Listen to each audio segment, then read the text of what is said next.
It's not a Zeztz episode without a near-death experience, honestly. I know some people aren't vibing with this season because it's like, it's too like old school or like basic, I guess, in its structure, but I don't know. I really like that. Especially it's even got the whole like, your powers are a curse. You're gonna slowly kill yourself or just like have bad things happen to you by using them.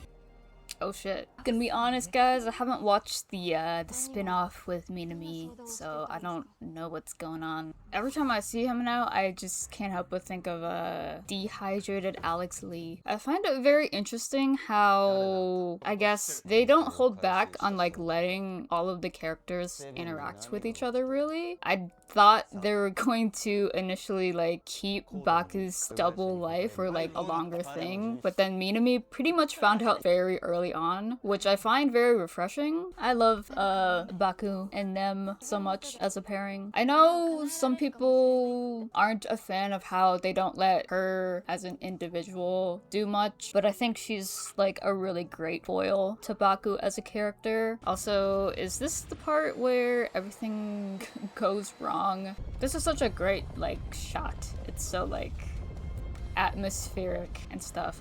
I should make some fan art of this or something. Also, whoa, she's awake.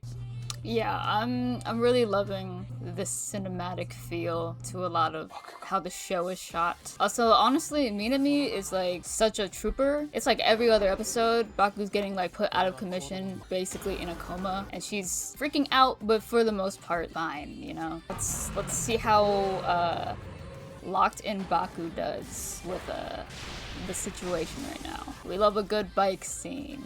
Yes.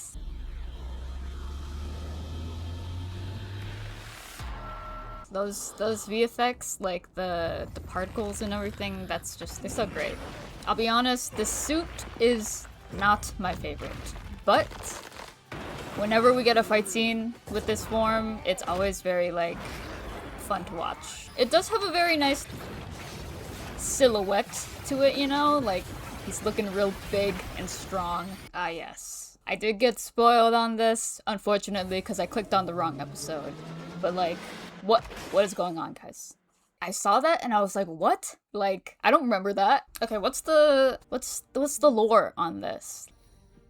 Oh, I see. Okay. The hate between them makes sense. Yikes. Is she like constantly on a ton of stimulants or something? Or a lot of the horror from the show comes from the fact that it's like honestly not that fantastical from like real life. Well, I don't know about other governments, but like the American government has done like human experiments relating to brainwashing and dreams and stuff. It's not too far off. Okay, I don't know if anybody in the chats watched Alice in Borderland, but she's really giving me like Queen of Hearts type feel, you know? Okay, I might have gotten spoiled on similar events that happen again in the future relating to that. I mean, it's hard to like not have heard about that, you know? I open Reddit, it's like the first thing someone's complaining about.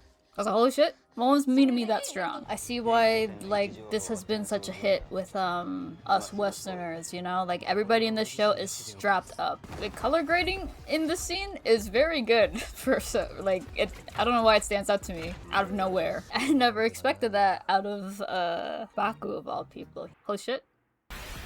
Man, his henshin sequence is so great. I already know he's not winning this one, guys. The infamous shot. Oh, my thoughts on Nem. I find it really interesting how a lot of people's criticisms towards the way that she is written mostly stems from the fact that they see her as a plot device. You know, she doesn't really get to do much on her own yet. We still, you know, we're getting close to the end, but there's still time. But I feel like the way that the show has written her, it almost feels somewhat intentional. I don't want to give them too much credit if that's not what they're going for, but it feels like every aspect of Nem's life, she has no control over it, essentially, you know? First of all, her mom got a dream pregnant, you know, wasn't even planning on her. Then she gets sent to the orphanage. She gets picked up by the guy that works at the talent agency, and she's like a celebrity and like everybody likes her, but like in a sense, like she's still under like the public eye. She's like at the whim of other people, you know? And then, you know, she gets caught up in all of this like shit, and like Baku's there to like save her, you know? With nothing inherently wrong there, but it's kind of like, how great would it be if later on they actually let her like do stuff? They somehow incorporate all of that stuff in the background within the show intentionally. That's like her art, gaining some control over like her own existence in a way. Just random thoughts, guys. What is bro wearing? Honestly, that looks like something I would wear. Ah yes, the preview showed us he's back. Bro's smurfing. Honestly, considering everything that has happened to him so far, that was mildly tame. Okay, this is like the least of like anyone's concerns, but the time, I don't know if you would call it a time loop, but I just had a random thought about how much budget they must have saved, being able to like reuse all this stuff. I think they must have spent a decent amount of budget on getting fake blood, to be honest. There's a lot of it in the show so far. Please tell me that they have more interactions. I feel like that would be very interesting. I don't trust this guy. Anybody who wears leather gloves seems like a bad person. You know who else who wore gloves? Pretty sure Amatsu guy. Ah yes, she's back. We love to see it, and I will enjoy it for as long as it lasts. Honestly, yeah, I really like the new opening visuals and everything. And I didn't realize that the guy who sings it, Yuta, he's the Yuta. When I first saw Nox's suit, I immediately thought Pepsi Man, and I'm glad everybody else in the fandom also makes that comparison. Bro's really trying to arrest his unconscious body. Like, bro, chill out. Oh, he's using plasma. That's probably my favorite form. I'm interested to see if I will like him as a character. For a recap episode, it didn't really feel that much like a recap episode. I mean, they were already done with the actual recapping like halfway in, and then there was just more plot. Considering that Baku is the one who is always watching like spy films, which I imagine are like mostly in English or like not Japanese, I feel like it is kind of an interesting thing that he's just like not good at English, but I don't know. Maybe he's exclusively watching like European old spy stuff. There he is. Okay, what? We're just doing all kinds of flips and tricks here. It seems like a real piece of work, I guess. Please tell me she gets to reunite with Kureha for like one last time. Not sure what to make out of that email you sent. This is the gacha game experience right here. Ooh, okay. Your old dupes? Ah, of course. Very interesting. Like all of the freaking like goop that comes out of him looks like tons of blood. Wow. Bro literally summons an entire Iron Maiden. Something about this show is it's very easy to binge watch. It hits that like sweet spot, simplicity, being engaging, good enough, more action-packed enough for like a kid. There's just so much like theory crafting and like intricate things going on plot-wise. It's not looking good. Okay, it's really not looking good. I'm realizing that Sieg reminds me of, I guess, not too much. He's giving me like Majima. We love to see more Nox and Nem interaction, honestly. Bro really just turned the window boards into cheese.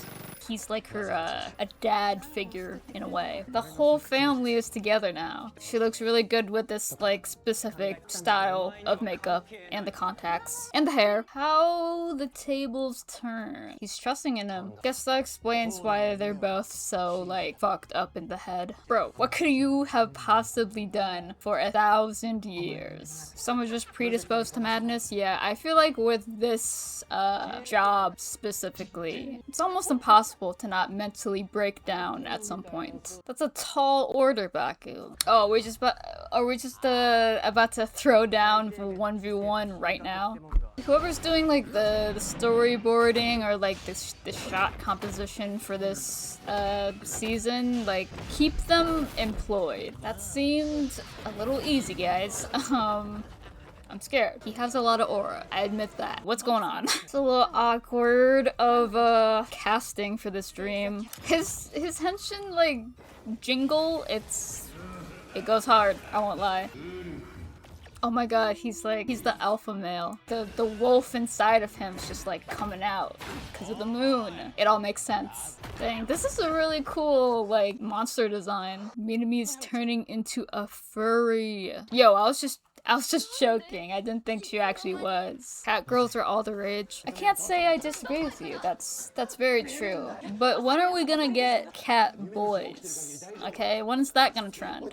Oh my god, he's awake. You know, the sad thing about being in a coma is that you can't experience the true joy of getting a dirty Baja midnight blast from Taco Bell. He looks so much younger without the highlights. Can bro not insta-sleep anymore? Yikes. What's he supposed to do now? I guess he's just gonna have to get into another coma. Of course. The way that this nightmare, like, the breathing sounds that they added, like, it's so, like, freaky. It's so good. This guy is insane. I figured. I said that I didn't watch the spinoff. I've seen, like, the posters for the spinoff, so, like, I was like, oh, the design looks familiar. Interesting. So he can just alter that. How does this work? Okay, yeah. Also, dude, that does not help the situation right now. Okay. I'm guessing that ties into the spinoff, which I did not watch. Okay.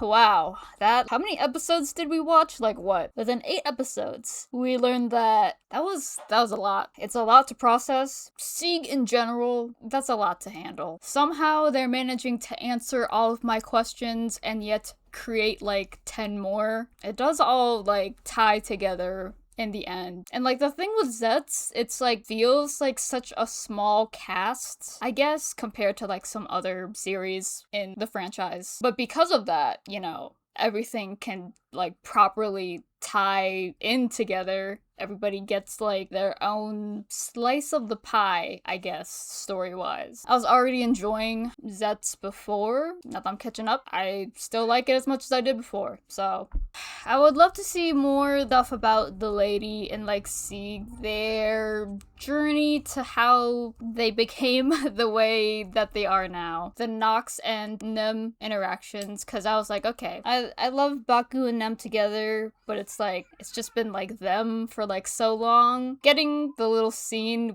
Baku does come in at the end to save them. 2 scenes actually, with just like Nem and Nox. That was nice to see. What's your name? Do I even have my name, like, in anywhere? Actually, I don't have a name. I'm not real. Okay, dude. How do I block you?